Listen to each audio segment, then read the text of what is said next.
10 বছর আমি বিচারটা পাই না। কেন আমি ঘুরতেছি? সরকার কি দেশ আছে? মাননীয় প্রধানমন্ত্রীর কাছে আমার অকুল আবেদন, আমার বিচারটা, আমার কথাগুলো তো সঠিকভাবে দেখে।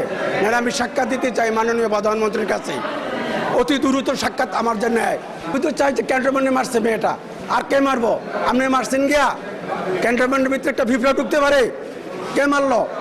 মারলো কে? আমার একটা প্রশ্ন করেন, কে মারলো?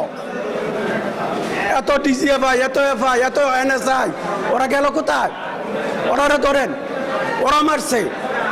পুরো ক্যান্টনমেন্টের যদি ডিজিএফআই, এমপিএফআইও থাকে তো ওরা যদি না ধরতে পারে, আমি ধরবো?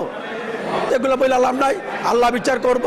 আমার ক্ষতি একটা, আজকে 10 বছর পর আমি জানি না আমার কেস কোন কোর্টে আছে, এটাও জানি না।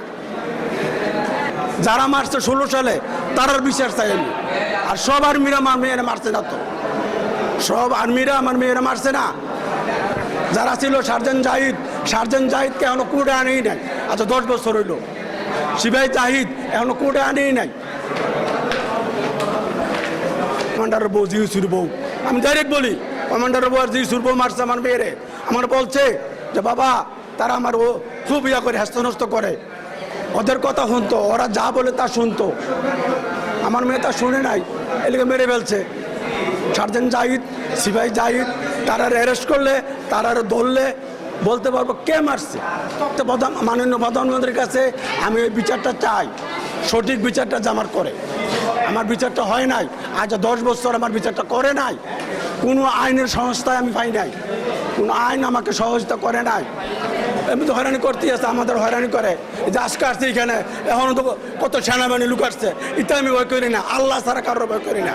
আমি অকুল আবেদন, মাননীয় প্রধানমন্ত্রী এটা যে আমার দৃষ্টি আকর্ষণ করে, আমার এই কথাগুলো যে দেখে, আর আমার এমপি কাকবার সাহেব যেগুলো দেখে, আমার এই কথা মাননীয় প্রধানমন্ত্রী অকুল আবেদন, নাহলে আমি থাকতে পারবো না এই দেশে।